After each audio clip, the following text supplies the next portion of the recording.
paano mawawalan ng substance ang impeachment complaint lamang kay Bongbong Marcos? Ang linaw ng budget, siya pumirma. Ang sabi nun sa complaint, unallocated unprogrammed funds. Siya pumirma. Ebidensya na kagad. Ang pag-release ng pondo sa flood control, sino pumirma? Ang Pangulo, si Marcos. Paano nawala ng ebidensya? Tingnan lang nila ang budget, tapos na ang issue. Hindi niya narinig eh, yung kanta eh. Kaya ko, bibiguin mo ako partner ha. Oo, siya yung nagsabi, mayroon siyang post ngayon na ito na yung worst na ginagawa nila kay VP Sara through the impeachment. Siya yun. Tingnan niyo, research nyo. At I agree with him. Kaya noon, inulit ko lang, nung gusto nilang tanggalin nila paupuin si PRRD 2016, ako po yung nagsalita. At nagiging front line sa GMA News.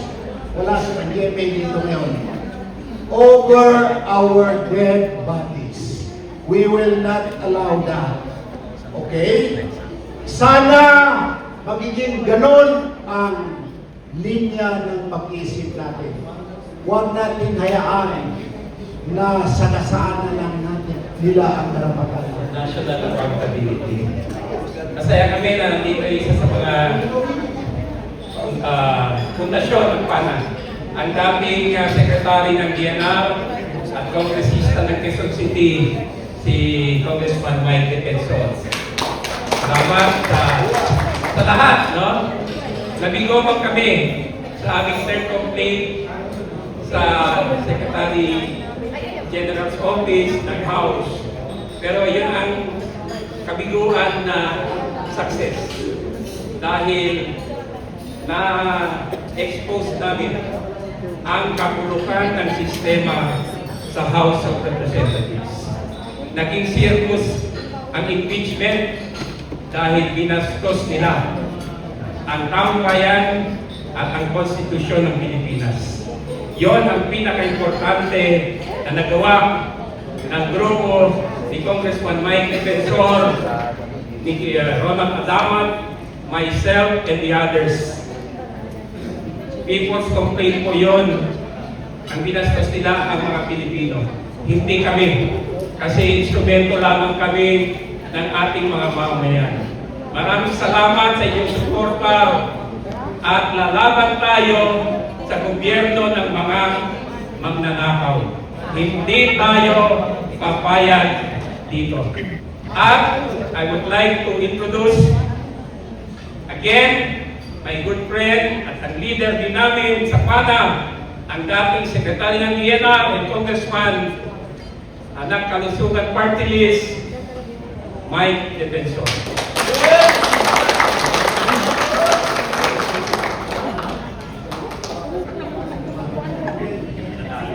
Maraming salamat, Atty. Manny Luna. Alam niyo, nung kami ay nag-file ng impeachment, may nag-comment, nakita ko kung tuwa ako. Kasi sabi niya, para daw po kaming 7 dwarfs. Nauna si Manny Luna, si Topacio, ako, si Harold Restriction ang matangkad doon. Pati si Atty. Jing Paras, magkakahay po kami. Pero sa inyo po lahat, bukas ay papadismiss nila ang impeachment case laban kay Pangulong Bongbong Marcos. Pero ngayong hapon po, kausap ko ang ilang makabayang kongresista ang nagmamahal sa ating bansa, nagmamahal sa ustisya. Lalaban po sila bukas at may mga ilalabas pa sila mga ebidensya laban sa kurakot sa administrasyon ni Bongbong Marcos. Kaya po bantiyan ninyo bukas yung mga mangyayari, pagtuunan po natin at tulungan natin sila. Dahil daw katulad ng banggit ni Atty. Manny, ito, nandito si Kong Roland, Atty. Lambino, Atty. Torion, itong mga kasama po natin. Alam niyo ho, nagkaroon ng leadership vacuum sa ating bansa. Kung mapapansin ninyo, ang maingay lang sa Senado, iilan. Andyan si Senator Marcoleta, sila Senator Amy, of course, sila Alan nandiyan din. Pero talagang makikita mo, sa Kongreso walang nagsasalita. Ilan-ilan lang.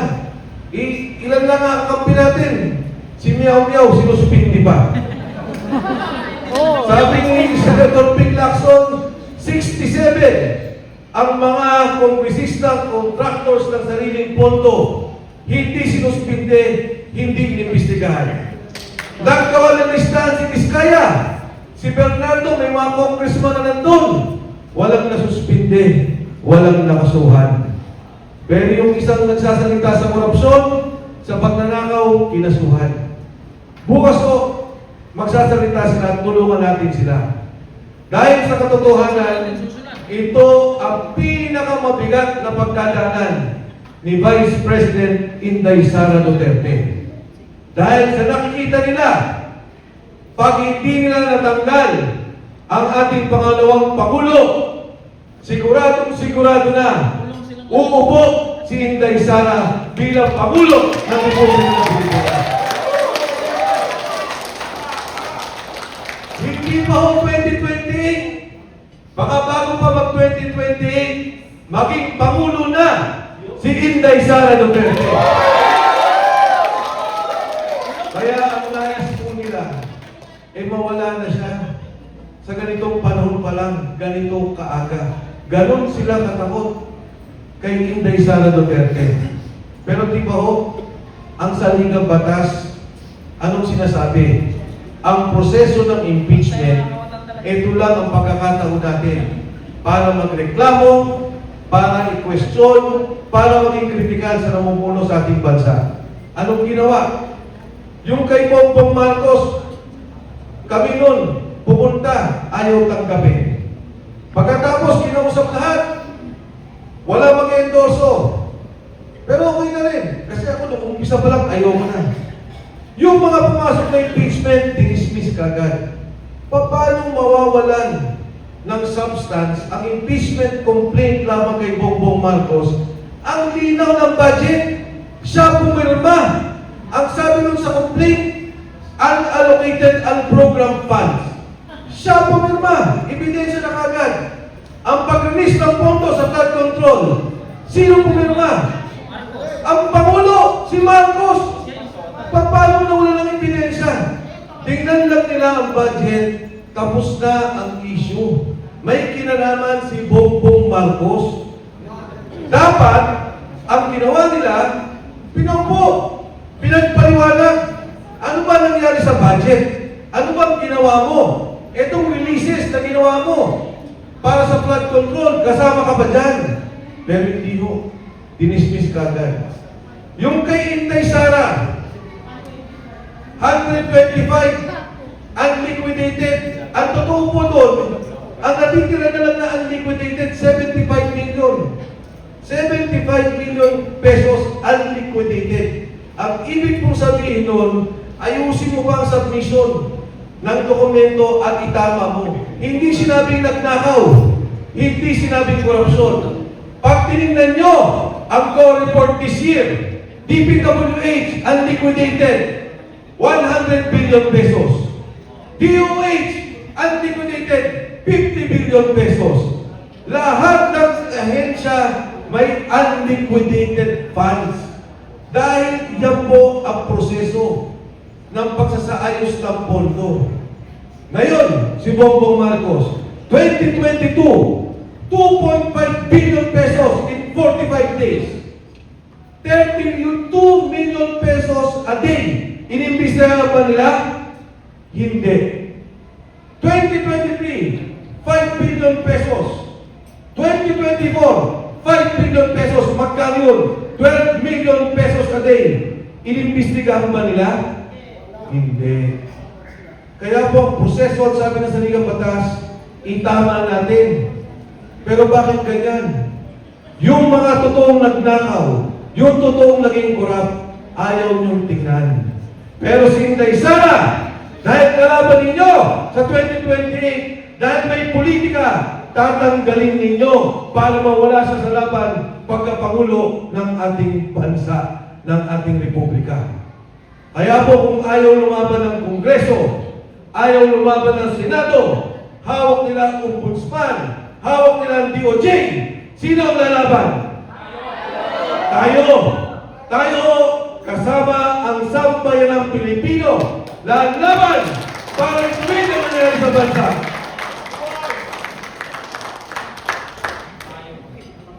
At yan pong ginagawang pagnanakaw sa Kongreso, Senado, dapat na pong itigil yan. Dapat na pong itigil ang organisado na pagnanakaw na pinamumunuan at nakakayang sabihin kung di walang iba ang Pangulo ng ating Republika, si Bongbong Marcos. Si Inday Sara nagkamali. Tayong lahat nagkamali. Sino dito kumampanya kay Bongbong Marcos at Inday Sara? Lahat tayo! Nabukol! Ang unang karapan ni Bongbong Marcos, mama, magkakasama tayo dito sa Quezon City. Kaya, ang pangalawang may kasalanan si Inday Sara. Bakit? Sumama siya kay Bongbong Marcos. Kaya ngayon, may responsibilidad tayong lahat na ituwid ang mali. Kung ano yung kampanya natin dati, doble kampanya para tanggalin si Bongbong Marcos bilang Pangulo ng Republika ng Pilipinas. At sa pagkakataong ito, sabihin na natin kay Inday, Ma'am, sa susunod, itama mo na. Kasi ang unang nang-iwan sa'yo, sabi unity, si Bongbong Marcos. Walang isang taon, inaway ka. Ang pangalawa, ang dami mong kakampi sa Kongreso. Nakasunod sa'yo kahit saan ka magpunta. Kahit anong gawin mo, nakalalay. Kulang na lang. No? Kulang na lang. Talagang pati paglakad dintay, humiga sila para makapaglakad. Si Bibi Inday Sara, pangalawang pagkakatali. Sa Senado, ang dami lang kakampi. Kay Duterte, lahat pumupuri, sumasamba. Ngayon, iniwan sila. Lahat ng yan, dapat tandaan ni Bibi Inday Sara. Pag siya naging Pangulo, lahat ng mga nagnakaw, ikulong niya. Lahat ng ninakaw ng pera ng bayan, ipasauli niya. At siyang Kongreso at Senado, isa na niya dahil yan ang bunga ng nakawan dito sa ating bansa. Congressman Adamat, sa inyo po lahat, tuloy po ang laban!